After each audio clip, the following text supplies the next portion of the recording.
Welcome to the 1000 Comics Podcast. How's everybody doing out there? I got a great show for you today. This is your host, Matt Heath, and man, I had a interview today with great great friend of mine, Marcellino Moose Hill. He's on the show for you today. Great interview I had with him. We go way back to, well, I want to say way back. I'm a pretty young guy. He's older than me. But he was doing comedy when I started doing comedy about 5 years ago, and we get into that. So stay tuned for the interview I have with Marcellino Moose Hill. Something that's on my mind is I just watched this movie, the King of Comedy, with Robert De Niro, Jerry Lewis. Her name's slipping my mind right now, but she's one of the women on that show, Roseanne.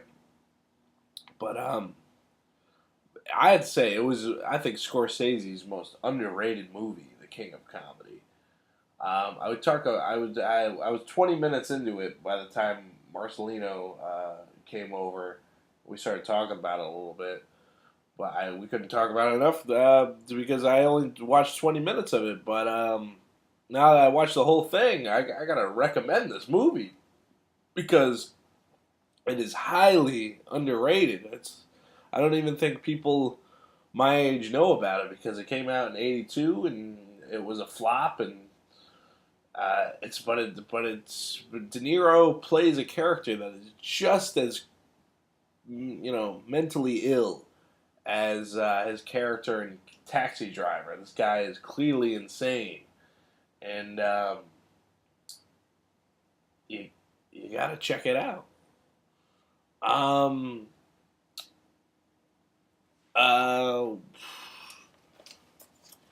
What are we gonna do now? Let's see. What do I got here? Sponsors.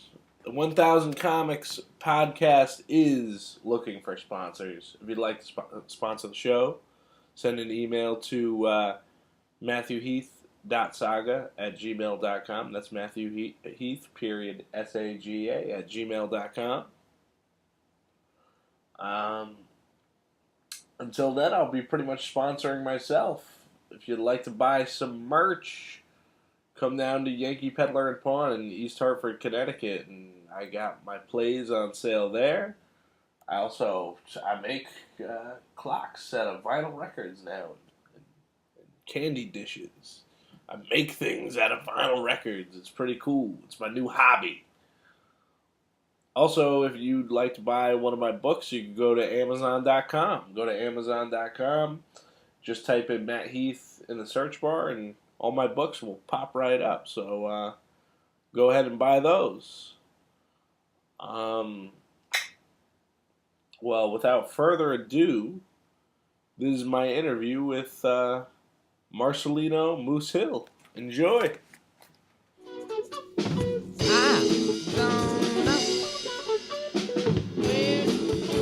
All right, welcome to the 1000 Comics Podcast. I'm sitting here with my friend Marcellino Moose Hill. Yes, sir.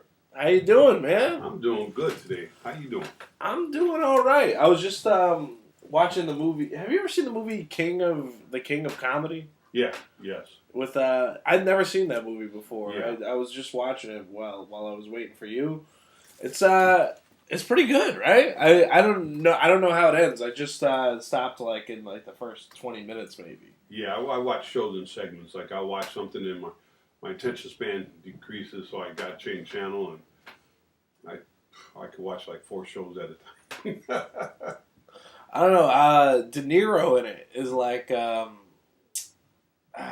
his character. He seems like he's just as crazy as he is in Taxi Driver. Oh, God. But except he's a comedian. Yeah. Yeah. A lot of them guys, I think, are probably decent people. You know how we are, how the characters are. They take them characters because that's probably more like who they really are in real life. You know. You think so? I think De Niro's kind of crazy in real life? Look at Jack Nicholson. I think he's off the wall. Yeah, but Jack Nicholson has had like a weird upbringing. I was actually just talking to this with the waitress at the Funny Bone because I'm not going to mention her name or anything, but her kids are actually being raised by her grandparents, right? Or not her grandparents. Her kids are being raised by her parents. Mm-hmm. So the grandparents adopted the grandkids. Yeah. But like they know who their birth mother is. But that wasn't the case with Jack Nicholson. Did you know? You know his like no. Like the reason he's I think so nuts is like he was always kind of crazy. Became an actor, and the way he found out that he about his life was from a reporter was doing an interview with him and told him that his parents weren't actually his parents. They were his grandparents.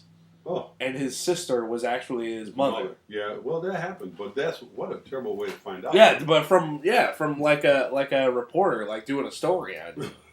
You know what I mean? Until he became famous, he didn't know it. Like that honestly, that would be like me telling you that right now. Yeah, like finding that out like a podcast. Like what? No, like my mother it would break your mind. You know what I mean? I asked my mother that when I was really young because my brother used to torment me, telling me I was adopted. So I asked my mother. Really? Oh yeah. Oh, my older brother used to do that to my younger brother. Yeah. Like tell, He used to tell him that his real name was like Garrison. Yeah. Yeah, my brother's like, where do you think you got the name Marcellino from? We picked it out of a book. You're not ours. You know? Wow. So I went and asked my mother. My mother, like, my mother was back in the day. They smoked all the time. Got that one cigarette hanging out. Right. And she could talk, and not one ash would fall. Right. She's like, who the hell? And take it out and pluck the ash. Told you that shit. Excuse me. Is it all right just to can it over here? Oh, so what? You had one brother? You had one brother, one sister, and I had foster kids throughout the house. Okay. Yeah. So, all right, I could see why your brother would do that because, like, I guess sometimes it would get like a little hectic in the house with the foster kids. So, you were the one that got the. I got beat up all the time, mentally, verbally, physically by them. It was crazy. I could laugh now, but back then I remember my sister was telling my brother, said, you better be careful with him because he's going to get you back one day. My brother used to torment me all the time. I remember one day my mother had this as a den, a room, and she had these giant pillows, and that's what we used. These giant pillows, like Indian pillows or whatever. Right. My brother laying back watching TV, and I said, no, I'm going to get him. My sister said, look out. And I remember my brother had his hands behind his head. He was laying there like, you ain't going to do nothing. He ain't going to do nothing. And I just balled my fist up and cupped him and broke his nose.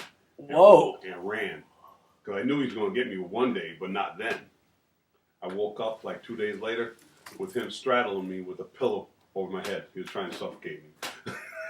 Oh my God. Oh yeah. Yeah. You guys get along now though, right? He's dead now. Oh. Wow. Oh, I'm sorry to hear that.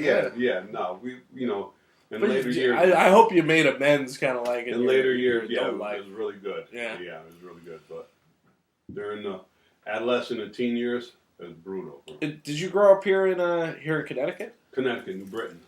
Oh, so you grew up in hard-hitting New Britain, Hard-hitting New Britain, yeah.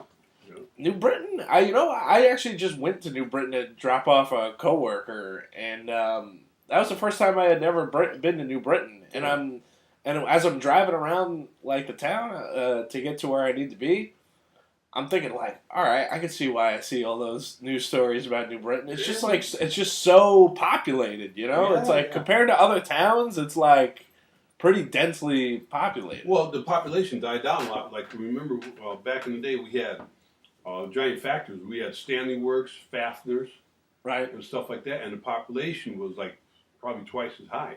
But once they sold the companies or whatever, they moved out to wherever they moved to. A lot of people left. Right. And I stayed. I mean, I moved out of state. I came back and I got married. I brought a house that was like a mile from my mother's house. Right. Actually, the lady that owned the house, we used to go to the house, play Pacino. like a board game, card game, and Right. so I knew the neighborhood, and then I sold that house, and I bought another house right down the street.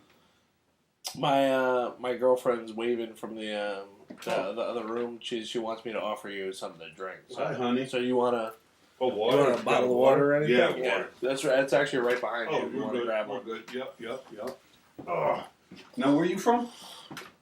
Me originally, I'm from East Lyme, but this is the Marcellino Moose Hill interview. This is the exclusive interview we're doing with you. Have you listened to my podcast yet? To be honest, no. I just found out just last weekend when we haven't run into each other. It's good seeing you, man. All right, we got to tell the story real quick of how we bumped into each other. That's funny. I got in folks at home listening. I recently got in trouble at work. I work at the Funny Bone now. I actually work at the Hartford Funny Bone, and I got kicked out of the kitchen manager. Kicked me out. We got into some kind of argument, and I was just sitting there in the bar area. Looking all sad. Looking all like angry, frustrated. I got to go through the bureaucratic nonsense of when you get in trouble at work. That was funny, though. And Moose just walks in out of nowhere. You're just like, you're there to see the show, right? Were you there to see a specific comic? Or No. Well, I knew the lady saw for the Crush Women Sunday or whatever. Yeah, because they do Women Crush Sunday. Yeah. There, Erica and I knew Reese and Lady Vane and what's it? Blen. Right, but you only stayed for like half the show. Yeah, right? I got to go get my daughter. Right, being a single father, man, you got to do what you do. And you don't live too far from the Funny Bone. 25 minutes of good traffic. All right, so you go over there when you get a chance to go watch a show. I go anywhere whenever I get a chance. Yeah, I hear that. So we bumped into each other, and then I think us just having a conversation made my day. I almost quit that day, to be honest. I have 2 other jobs though too, so it's like keep 3 jobs. You act like you're Jamaican, man. Well, my girlfriend's Jamaican, and she because I work 3 jobs, she's just like, you should have been Jamaican. That's funny. I had 3 jobs before. Like I always worked and stuff. And I had one of my buddies tell me, he said, "Oh, you need to quit one of the jobs because you're not spending time at home with your kid." And that's when my son was coming up all the time.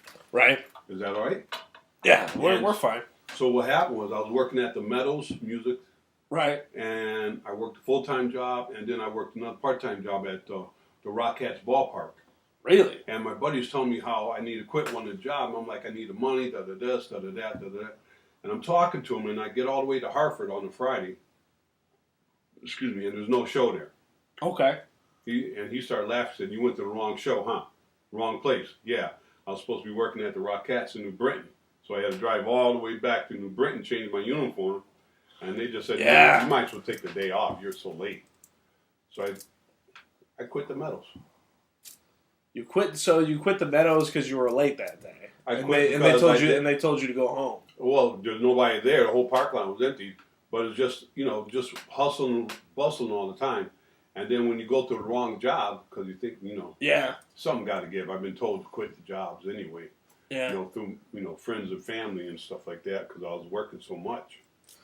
Yeah, I think it's weird because you got like a breaking point too when you work 3 jobs. It's like the one that's the most stressful is usually the one that's got to go. You know what I mean? Because that's the one where, It was nice working out there. I mean, I met a lot of the stars and stuff. Had good conversations. Like what? Who'd you meet at the Meadows?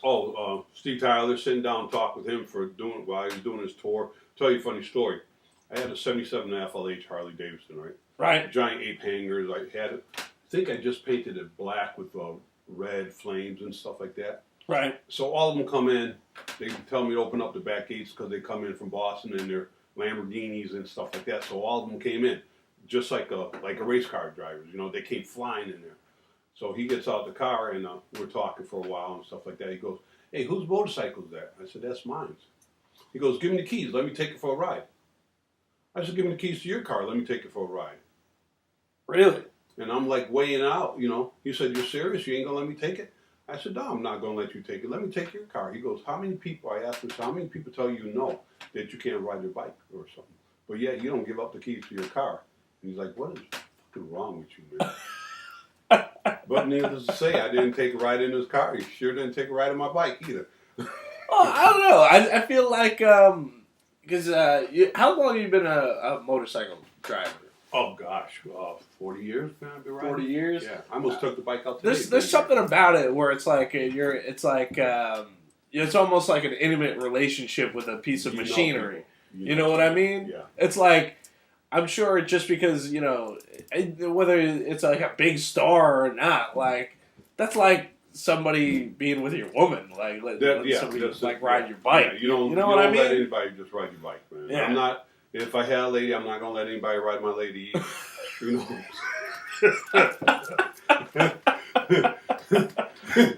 I just had my bike done over, and I had it sitting in the garage, and I had surgery, so I couldn't ride it. So I posted up on Facebook and stuff. I named my bikes, right? This one's name's Rosie. I said I can't ride. See how like what I mean about it being an intimate relationship. You even give the bike a woman's name. Yeah. So I said I can't ride Rosie, but I could sure slap her tanks. So that's what I did. I go in the garage, start her up, slap her tanks a couple times. Man, you get real weird with these motorcycles. We're close and intimate. I don't know if I'd want to be alone in your garage. No. I'll keep an eyeball on you. Get your leg off of her. Why are you kissing her hand? Why are you kissing her handlebars, Joe? Oh man! So how'd you learn how to ride a bike? Like when in your life? Were you like in high school when you started riding? I'll tell you a funny story. I always wanted a motorcycle. My mother's like, hell no, you're not riding a motorcycle in this house. No. So back in the day, I was a little wild and stuff like that. We would take bikes and go drag them for titles. We got a dead highway on 84 over here. Right. So we would race them over there, snowmobiles and motorcycles. And I took this guy's bike one time and raced another guy's bike, and I won a BSA, a chopper BSA, and I brought it home. Right. Now, I was like 15 at the time. I had no license, no nothing. My mother seen that bike, told me, point blank, it goes or you go. And if you go, you know the bike's gone, so make up your mind. So I got rid of the bike.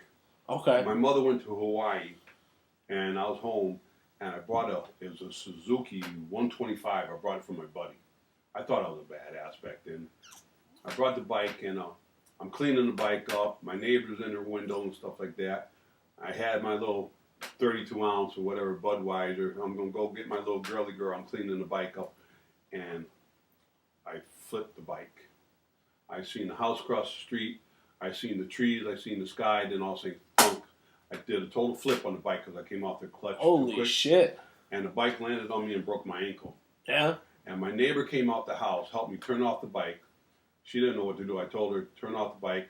I called the ambulance, got the cast on my leg, went to the airport to pick up my mother like 3 days later or whatever. She asked me what happened to my ankle. And I said, oh, I fell off the bike. That's what we call it, the bike. And I could hear my neighbor yelling at my mother, Bernice, don't you know that boy got a motorcycle? She said, no, he said he fell off the bike. Said they called the motorcycle's bike. It's in the shed.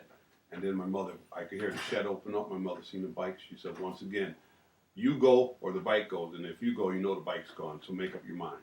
Right. Oh, my God. So that didn't turn you off of riding at all for a little while? You hurt? You ever get in a car accident? Yeah. Did you stop driving the car? Only because I didn't have the car for a little while. But we still do what we do.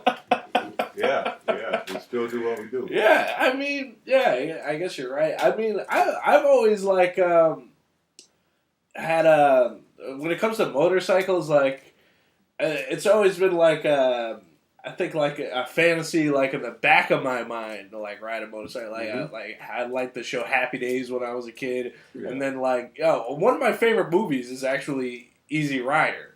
I would say that's in my top 5 favorite movies. I don't know. There's something like almost like how you like romanticize stand-up comedy. Like there's something like really cool about being alone on stage and with the microphone, but like just like taking the bike across country, like something like that, and you know what I mean? Yeah, I never had a chance to take it across country, but I travel like down Delaware, Jersey, stuff like that, and all around like up Maine, Vermont. Yeah.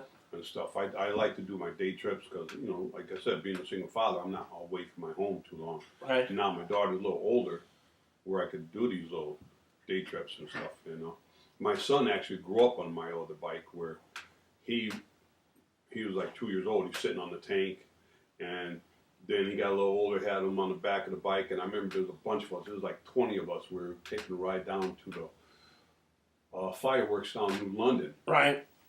And my son was probably 11, 12 years old. By that time, his mother and I got a divorce, so he comes visit for the summer. And I had him on the back of my bike. I think I had a Hayabusa back then, actually, because I had a Harley and a Hayabusa. I would switch them off every other day. And my son, sitting on the back of the Hayabusa, and it's a race rocket, so you lean on him a little bit. And he leaned on me, and I felt his junk on my hip. Yeah. And I got like a mile down the street. I made him get off and walk home. I said, I'll be back in a couple hours. So when I got to the light where everybody else is at, they're like, yo, where's your son? I made him get off. They're like, why? I said, I felt his manhood on my hip. I told him to get off. Was it the fact that you felt his manhood, or was it the fact that he was becoming a man and maybe both. Look, it could be my buddy. If I see you walking, it's like, oh, you're not a little kid anymore. I'm not feeling nobody's strap on my back, man. I'm telling you right now, I don't give a shit who you are. If my buddy was walking, he ran out of gas, I was riding my motorcycle, I'll tell him I'll go get a gas can and go get my car. You're not getting on the back of my bike. A friend of mine growing up, Brent Nesta, he was like the motorcycle guy in high school. But like one thing he would always like tell me was like never ride bitch and never let anybody ride bitch. Nah. It's like it's just a rule. No, right? There's no dude on the back of my bike, man. Oh yeah, what I meant by that is don't let a guy ride bitch. Don't be the guy riding bitch. It just doesn't work. Yeah, I have one guy talking about, yo, I'll face that way, like face toward the back tire. I'm like, nah, get out. I think he told me that actually when we were watching Easy Rider and Jack Nicholson. Because Jack Nicholson just rides bitch in that he never actually rides on the motorcycle. They just pick him up like he's the hitchhiker. They pick him up. Remember? No, I'm not. And it's kind of strange how that comes full circle. We were talking about Jack Nicholson at the beginning of the conversation. Now he pops up again.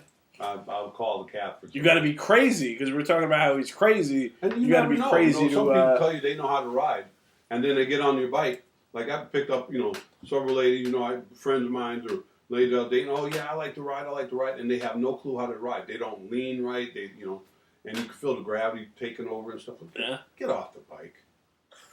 Get off. I let them walk. Give them my helmet. Well, of course they have to.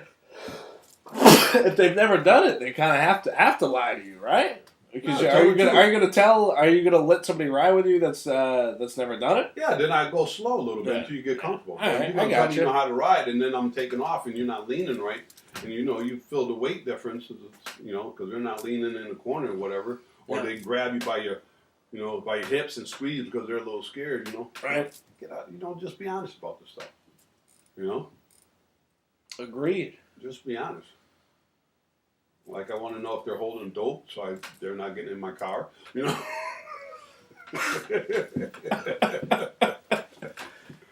how long have we known each other? What is it, about 5 years now? Yeah, because I probably met you when I started doing comedy, right? It's funny. I was trying to think today, like, when I knew you were coming around, I was trying to think, like, how we met. Like, I do not remember. There was a show that we did together down in... was it Norwich? It was Strange Brew? Strange Brew. AJ's Strange? Yeah. AJ's Brew. Does AJ still run that room? I tried to look him up the other day because I was going back because after I met you, I was looking up photos and stuff like that, and I was trying to hit him up, and nothing. I can't find him on Facebook. He's not on Facebook? Nothing? I had his number before. I did talk to him. He's one of those guys that never used his real name in comedy, though. Good guy, he's AJ Strangebrew is the name of the his, venue. Yeah, what is his real name? I don't know. I knew his name was AJ. Maybe. I know AJ. I know him by AJ. That's it. Yeah, yeah. I think it was Matt. No, I'm only kidding. But I like that room though. Strange Brew was nice. kind of a cool room to do comedy. Some nights it would be like a real good turnout, and then there'd be like a night you'd go there and people would be doing nothing but playing pool while you were trying to do stand up there. A lot of shows like that. They don't want to turn off the TV sets, and like I was doing that. I had a showcase I was doing for like a year and a half, and I had to keep telling the club, you got to turn the TVs off. And it was a sports bar, right? And they had the TVs on all the time, and the people playing pool, and you got the crowd in for the comedy show, but they can't hear them because the TVs are going or people playing pool. And gradually, but slowly, everything changed, and then they just said, "Hey, we don't want the show no more here. It's not working out for us." No, but things happen, things change. So what are you going to do? No idea. Is that good? Yeah, I'm trying to check. The light's on this, right? Yeah, lights okay. on. The bars on the which is technology stuff, folks. The bars are just not going up as much as normally when I have our conversation. Okay, how's this? Is that better now for you? If you want to speak directly into the microphone, that's fine too. What the hell is this thing, man? There's a blue. I pretty much have the bare minimum of recording equipment here. Yeah, how do you like the? You're actually the first person to be in my little recording studio I made here. It is my little recording studio. Yeah, it's the back porch of the house here. That's okay. The thing is, it doesn't matter, man. A lot of people start out in basements. Look at all these rappers and DJs start out in basements, man. That's true. And comedy guys just back in the days we used to go in the basements or and just gag on each other and stuff took off, So do you, baby? Yeah. I mean, I do like it. I like obviously you see I got a lot of vinyl in here. Yeah. And it's a good room to escape the rest of the world. Yeah. You know what I mean? It works. I got a lot of vinyls at home too, man. I used to play a lot of records, and I just found my old what was it, Gypsies, Jimi Hendrix. Machine Gun, yeah. I got an old Mom Mableys, and I got a couple, what do you call the thick albums, the real thick ones, when you had to crank them up. That I don't even know. Yeah, they're really old. I don't even think I know what you're talking about. Yeah, they're albums, phonographs. Like, you had phonograph. Yeah, you put them on like a turntable, but you wound it up and you had to play it. And they're like really, they're like a plate. They're as thick as a plate. Really? Yeah, so I have a ton of albums. Because I'm trying to put insulation up in my house. Right. So I had some albums and stuff, and I'm moving them like, oh man, and I'm wondering how much are these worth now. Like I got old Bill Cosby, Mom Mabley, Nipsey Russell. I still have my Bill Cosby. What are we gonna do with our Bill Cosby albums now? Hold on to them? What do we do with them? Let him when he gets out of jail. Well, I think what's gonna happen with Cosby. He's he might die in jail. He might get out of jail. He's still gonna have his record tarnished while he's alive though. Yeah. But I think he's gonna have the Michael Jackson effect. When he dies, people are gonna respect his art again. You know what I mean? You can't you can't deny that he had some of the best comedy albums. Yeah. He was the only person to ever work that clean for that long and produce that many albums and specials that were clean. You know what I mean? Yeah. He was. You can't take it away from him. I mean, regardless of sad situation, whatever happened, I don't know, and I wasn't part of it. That's why I don't let another guy in the back. I wasn't there. I wasn't there, baby. I was Colonel Klink. I see nothing. I say nothing. I hear nothing. But yeah, I think all of them is going to come back in circle where they're going to be worth a lot of money pretty soon. Really? I think all these old albums, for a while, these record stores have stopped. Right. Because everybody's buying the cassettes, and then they're going into the CDs, and now it's Pandora and everything else, and you buy everything up on the web, up on sites and stuff. And I've seen a couple. Where did I go? I was out of town last weekend somewhere, and I seen a record store. I'm like, holy cow! Right. It wasn't a big store, but people were coming in and out of it. I was like, if I had some time, I would stop in there. On a record, like our vinyl, vinyl records. Yeah. But the CD, if you notice, like places like FYE, like the places that have CDs, the CDs are all gone. Like nobody's buying CDs at all. Yeah, you know what I mean? It's going to do the whole circle. It's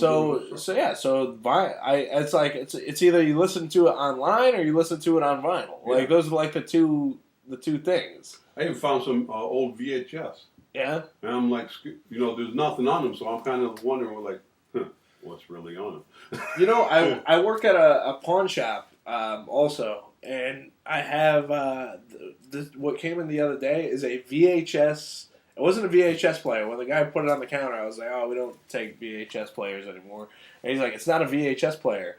It was a thing where you put the VHSs in, and it rips them into MP3s." Oh, yeah, and you can put them on the computer, and it's like, holy. And then it's like, that's great, because it's like... Isn't that what this kind of does? You could take... No, I mean, this looks like it's one of those, this does play every format. Yeah. Marcellino's looking at, because the people at home can't see, is looking at my turntable, which has a CD player, it has a tape player on the side, and you can listen to...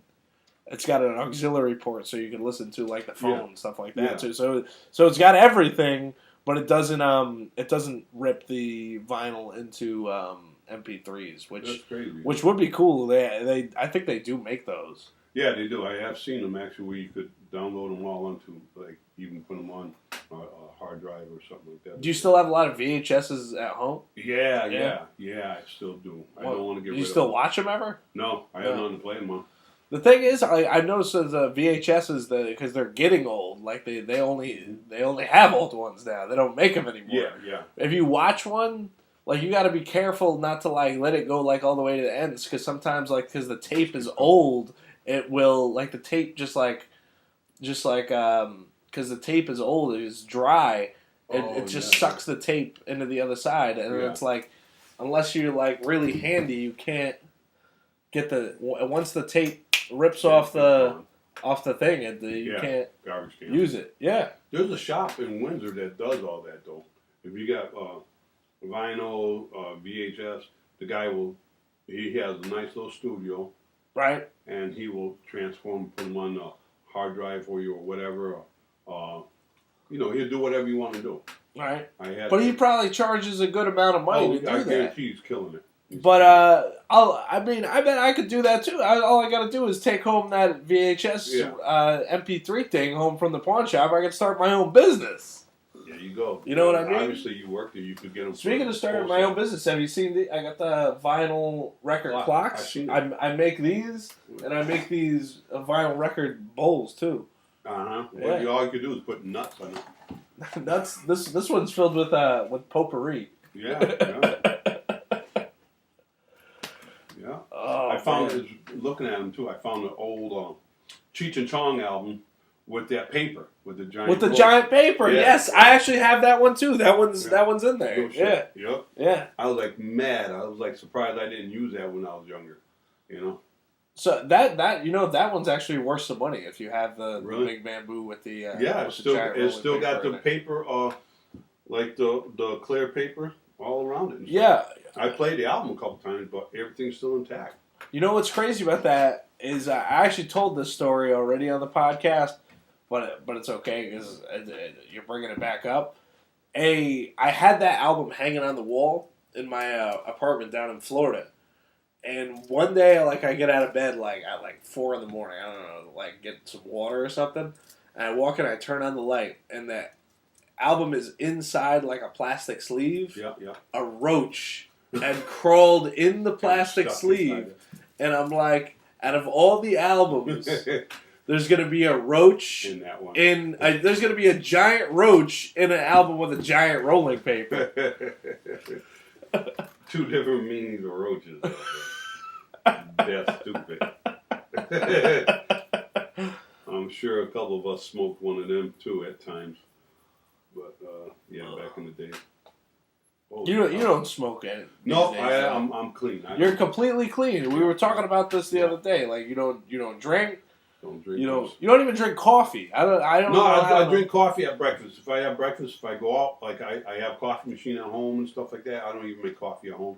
Only if I go out to have breakfast. Right. And that's like I don't just go buy a coffee. I'm not, if I have people over the house and they want coffee, I have a machine. I got coffee for them. When did you become completely clean? I just celebrated 17 years, so September 2nd. Was there like a tipping point like back then? I was a mess. You were? Oh, yeah. Man. I drank to get drunk and I smoked to get high. And anything else in between was included. All right. So was we don't have to get into all that. Listen, I did a skit for like a NA convention and stuff like that, and I talked like if you ever see my skits, I do talk about getting high. And right. Stuff So you did stand up. Oh yeah, you're basically doing stand up for NA. Yeah. Narcotics Anonymous and stuff like that. I do shows not just like at the clubs and stuff. I do a lot of private stuff. And right. I don't, because of private, I don't post a lot of stuff. So people think you're not active, but actually I am. I just don't post a lot of stuff anymore. Yeah, sometimes those private events they don't want you, posting. That's the whole thing. Yeah. So I remember I was talking about how when I was younger, I said my grandmother used to live with me. I said, let me rephrase that. I lived with my grandmother because I got kicked out of my mother's house because I was doing what I was doing. And I was cabinet surfing, just happened to be in her bathroom, and I looked in her cabinet, and she had this little vial of pills, and I'm like, ooh, these are Valiums. Because, I was an addict. I did whatever it was. Right. So I chewed one Valium, thought it was a Valium, nothing happens. Chewed 2, 3, nothing happens. I go out drinking that night, and I'm drinking like a 12-pack and a pint of whatever I was drinking, doing everything else. These were definitely not Valium. You got to mix up. And I realized I didn't pee in 3 days, so I go to the doctor. I said, look, I haven't peed in 3 days, but I'm drinking like crazy, and these are what I took. And he looked at me and said, you're such an asshole. These are water-retaining pills. Oh, my God. So what happened, though? Like, did you have to do anything to... I just waited and didn't take no more. And they wanted to give you a catheter. I'm like, hell no.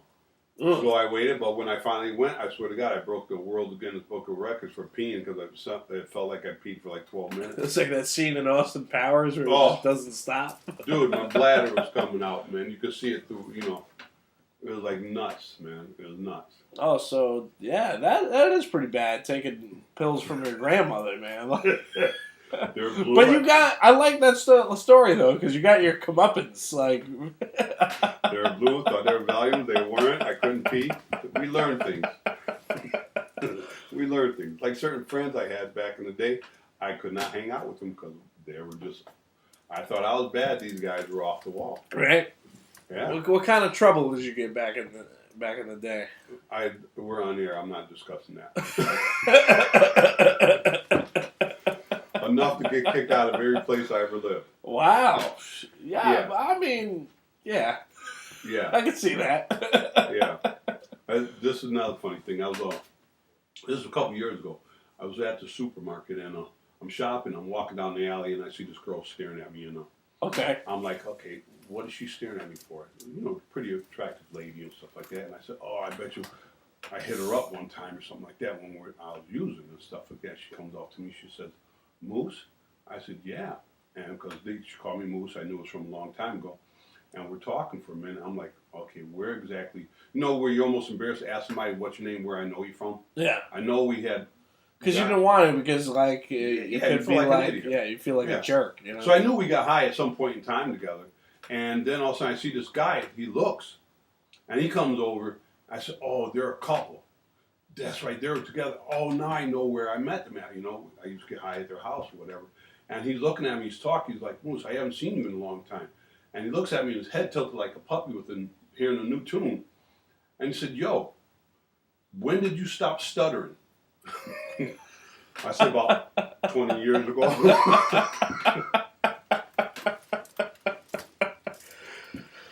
That's how messed up you were back in the day, huh? You would stutter? Oh my God! Like Bobby Brown, boy. My jaw was twisted, and yeah, really. I mean, and I would never believe that though, just because you're such an eloquent guy. You know what I mean? I'll take that.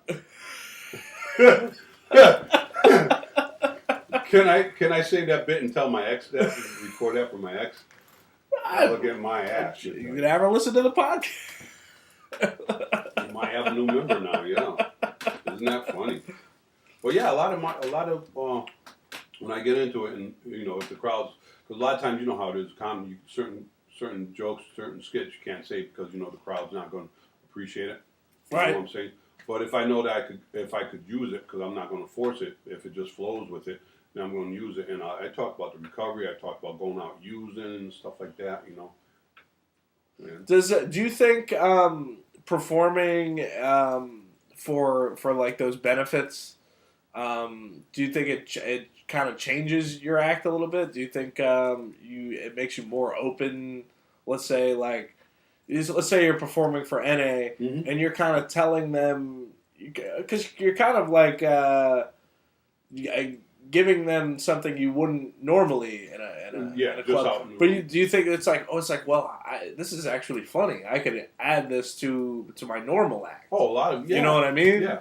Like I said, okay, if I did a room and stuff like that, usually I come out and I talk about people. Okay, I know it's a Thursday night, you guys, or a Friday night, you guys are drinking, drink up. I smell some weed, smoke up. You do anything else, you're getting all tanked up. And then I let them know I'm in recovery. I have 17 years clean, and I do a little skit talking about I used to do a lot of cocaine. I didn't like it, but I liked the way it smelled. Right, and I remember that joke. Yeah, and that's not actually my joke, but it works for me. Right. And person's dead, so he can't sue me. But Is that a Dangerfield joke? That is a Dangerfield joke. Oh, I thought it was. And I actually used that at Dangerfield Club. Really? Yeah. I hit off like well. People were like, dude, just how I worded it or timed it or zipped it in there, just I'd use a Dangerfield one-liner like that. It's more like paying homage than it is. Yeah. Because it's like everybody everybody else knows if they know comedy. If they knew, if they don't, then it's like it goes over their head. You know what I mean? They're like, nice, and then I just kept going, and I knew that I had it. I had their attention, so I just went into doing other things, and that's all good and dandy. I'll tell you what's funny though, like some of my jokes, like I'll do the handicap one, like in the stall. Oh right, yes. And people will, and I talk about dating a girl in a wheelchair, and people are like, and I didn't notice the guy. There was a guy sitting at the table, and he spins out from the table in his wheelchair and does a circle. Right. And everybody's like, "Oh, dude, man, you're not right for doing that joke." The guy was like, "That shit was funny, man." Yeah. I did a No, if you can't do, like, if you have a joke about midgets, you have a joke about a person in a wheelchair, you have a joke about anything. If you can't do it in front of those people, don't do it. Then don't do it, because everything offends somebody. You know what I mean? Yeah. And it's like, if the joke is too offensive, then you shouldn't be doing it. And if it's like not offensive enough, it's probably not funny. You know what I mean? There's where's the line? I see some comics who get away with a lot of stuff, just who they are and how they present it, where you hear the joke and you're like, oh, smack. But people like, they're doing like, that kind of laughter, but it catches them, then they let loose, because you know what? You go out to the comedy club, you're going out to laugh.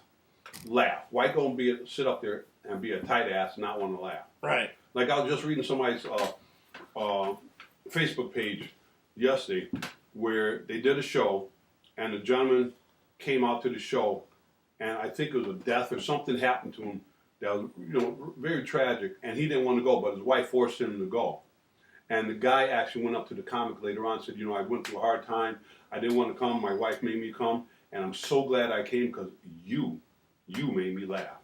Yeah. This is another comic that I was just reading on this post, and I was like, right there's like, all props right there, man. It's weird. It's like, because it's weird. Like, sometimes as a comic, you could be going through a hard time, and then somebody from the audience will just be like, you not only did you make their night, but they could have been going through like a hard time for like a while, and then like your pain that you've somehow translated into comedy somehow made them like feel so much better that they actually have to come up and tell you. Yeah, that they're happy. Come on, just a funny story. I think I told you this too. I was doing the show, and the lady had no clue I was doing the show, but she thought I was another comic. She thought I was JB Smooth. Right. And she's like, "Can I take a picture with you?" I'm like, you know sure. something? You do look a little like JB Smooth. I never put that together. You look more like JB Smooth than JB Smooth's brother, who is on like Pink Floyd. Pink Floyd is. You've done shows with him, right? Yeah. And that's funny because you look more like JB Smooth than JB Smooth's brother. I went to see him. I went up to New York just a couple months ago, and I was talking to him, and I'm walking the streets, and people are pulling me over. Let me take a picture. And so when I was talking to JB Smooth, I was telling him about it, and he said, "Dude, man, tell him that you got charged for it. Sign my autograph and charge him $5. Take that money and run." Oh, he was serious about it. Well, listen. So the lady wants to take a picture with me, right? We're taking a picture, and she's posing all different ways. I'm like, the lady took about 12 pictures, right? And her girlfriend comes around the corner. She said, "Why are you taking pictures with him?" He said, "Oh, this is the comic." And she said, "Comic who?" She said, "JB Smooth." She said, "Bitch, that ain't JB Smooth." She said, "You're not JB Smooth?" I said, "No." She goes, "Give me my camera." Snatched the camera back from the other lady and started deleting all the pictures. I can't make this shit up. She started deleting all the pictures right there. Oh, my God. So when the show starts, they introduce me, and I walked up on stage, and they're like the second row. And then her face just changed. And then after the show, she comes up to me. She says, "Can I get a picture with you?" I told her, I said, "My name's Rick James today, bitch." Wow. And I walked off. So, oh my God. That is pretty funny. You know, I don't think I've ever been mistaken for any celebrity. People tell me all the time I look like Adam Sandler when my hair's cut real short. Dude. But, you play the guitar at all? You should put that. Do the Hanukkah song? Yeah.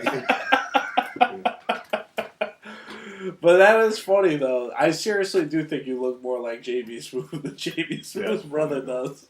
My daughter actually, because I took a picture of him, right? Him and I were talking, so we took a picture. Right. And I showed my daughter, so my daughter took a picture of me and found a picture of him somewhere and fused it, fused look them at together? the twins. Yeah, look at the twins. Because my daughter's funny. She doesn't think she has a sense of humor. Right. She's just dry. You have a son and you have a daughter. Yeah, I have a son. My son's in where is he at? He's in Portland, Oregon now, going to school. Right. Go get his doctorate in forensic psychology. Wow.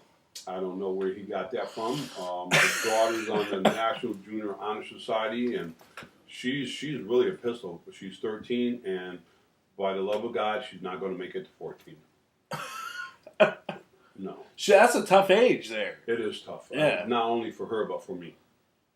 Yeah, and I have to take a step back, and I remember, and I always have to say this, I remember, because of her, I remember being 13, how hard it was for me. Right. I can't imagine what it is for a girl at this time and this age or whatever to be a 13-year-old girl growing up I hear you, man. Like she wants because she was your little girl for so long. Yeah, and I'm sure you're worried about her dating and everything. Oh, everything changed. I tell her she can't wear makeup. She's like, "Why not?" I said, "If I can't wear it, you can't wear it."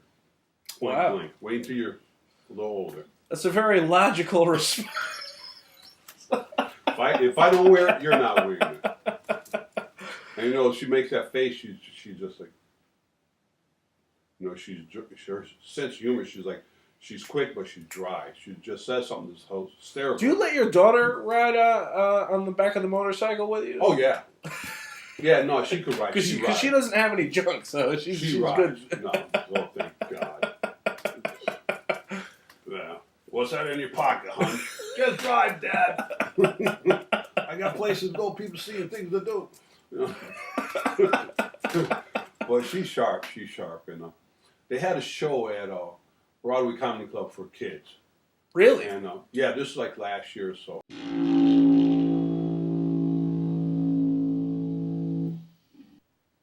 Sorry, folks. We were having a little technical difficulty there. We were talking about the kids show at Broadway Comedy Club that you were. Yeah. They wanted a kids show. I think they said between 12 and 16 years old. And I was trying to get my daughter there because she's sharp, she's quick, you know. She has that dry humor. She'll say something that's freaking hysterical, but she has a straight face, and then she just, right. You know, this is her. She just like, eh. She doesn't think it's funny, or she has no response, no facial expression. I'm like, babe, you need to go up there and do this. So it's just like that deadpan type of humor. Her timing and shit is just cool. Like sometimes she'll say something, I'm like, what did you just say? And it's freaking hysterical, but I can't laugh because it's going to get her going more. Right. Because sometimes she's like hardcore. She'll say some stuff that like you want to cut her throat. Well, I'm like, you got to go there, and I would love for her to come to a show one time. You know.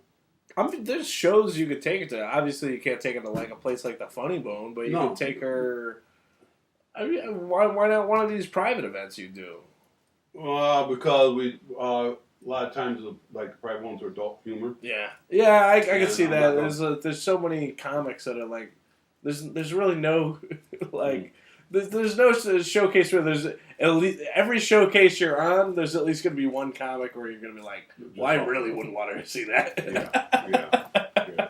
I did a show. It was at the Funny Bone, and I do talk about my kids and stuff like that. And a lady comes up to me after the show, and she says, "Your name's Marcellino." I said, "Yeah." She goes, "You're from New Britain?" I said, "Yeah," because it's everything I already said. And she goes, "Is your daughter so and so?" I'm like, "Yeah." She goes, "I'm her teacher." I said, "Okay." So she recognized my name, recognized I was from New Britain, and then when I, talked about my daughter's age and stuff like that, she put two and two together, and she wanted to take pictures later. I said, "Look, you can take a picture, but don't tell my daughter anything.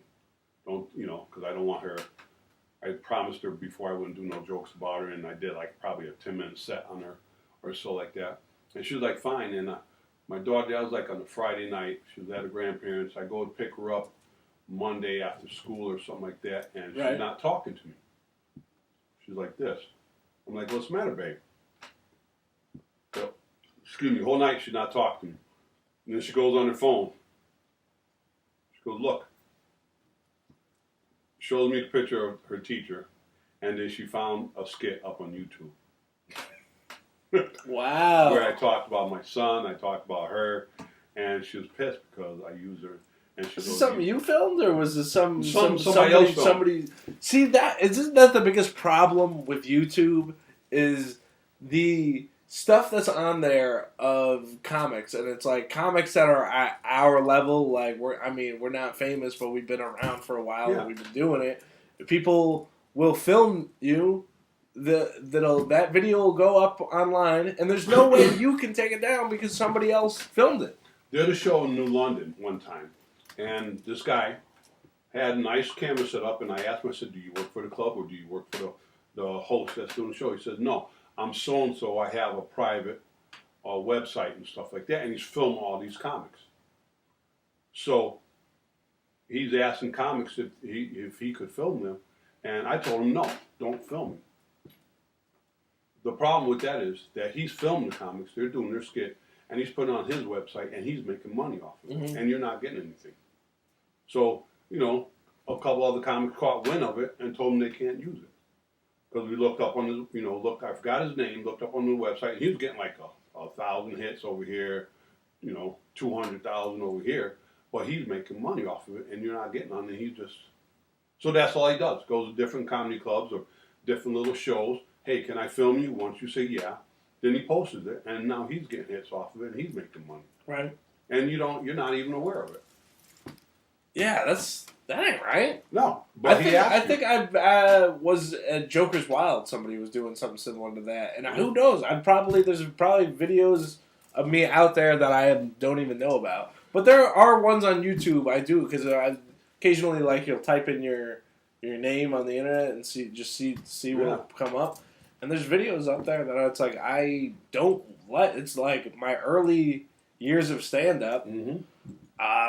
Nights that are at clubs that are like sparsely, crowded. So it's like the jokes aren't getting the laughs they deserve. It makes you look unprofessional. You know what I mean? I guarantee you there's old videos of me not doing the comedy skit, but just me and 2 other people in the room. But that's on a whole different website. Good luck getting a job doing a comedic part in Disney after that. Yeah, your name's what? Is this you? I can't hire you here. Oh man. Debbie Does Dallas. Oh God, I forgot about that one. All right. We got about 10 minutes left on the podcast. Is there any new shows you want to promote or anything? Okay, this is the private one coming up, and I know I talked to you about it. November 10th, we're doing a private show at Spartans in Kensington, Connecticut. You could hit Spartans' website up, Spartan Vet Social Club, or hit me up, Moose Hill, or Marcellino Moose Hill on YouTube, or Facebook, and I'll transfer you the information where you can buy tickets. It's they're doing a dinner comedy show. I have a bunch of great comics coming down. I got you on the show now. I have Karina Fort. I have Dom Smith, and who else do I have on there? I can't think of one more person. I just drew a blank, but it's going to be a good show. Awesome. We're going to do maybe an hour and a half to 2 hours to have a dinner. It's going to be like the old days, man. Like, I honestly miss doing stand-up. We did a lot of Richard Sears' show together. Richard Sears, yeah. He doesn't really do stand-up all that often. No, my understanding he's doing the radio, and he wrote a couple books and stuff, and I hit him up once in a while, say hello, because that's what I do. Right. Because we don't hang out, don't mean I don't think about people and stuff like that, and a lot of other comics. I think about them, so I just, hey, how you doing today? And and I see pictures of him out there doing, all the things he does. The last time I talked to Richard Sears was actually pretty funny. I posted a picture on Facebook, and I'm like making a face in the photo, and somebody goes, "Is that your Josh Blue impression?" And Josh Blue has cerebral palsy, as does Richard Sears. So I wrote as a comment. This guy's making fun of comics with CP. I was beat his ass with your claw, Richard. And Richard Sears inboxed me immediately. It's like, man, how you doing? He don't miss nothing. Blah. Yeah. He might not respond, but he don't miss anything. He's this one guy. I'll tell you, we did a lot of stuff together. I remember one time it was Richard. I think it was Brian Plum. And somebody else, there was like 6 of us. We took the train to New York, and we did 7 different shows. That must have been a good time. It was exhausting. You were with Brian Plum too? I just saw him at have you done Vinny Beadle's new room yet? No. And it's right here in Nomad's Comedy Club. Yeah, we should both do that. I think he's gonna let me run a show there. So I'll put you on that. Yeah. So Is there anything else you want to talk about or plug? No, just once again, I feel like we're winding down here. Spartans Social Club in Kensington, Connecticut. We're doing a show November 10th. Come on down, hit me up on Marcellino Moose Hill on Facebook. And I also I'll tag the picture where you could call the lady to get the tickets. And like I said, it's a sit-down dinner. It's a great comedy show. We're going to have some good comics. And come on out and get a laugh. Awesome. Thank you for being on the show. Thank you. Appreciate it.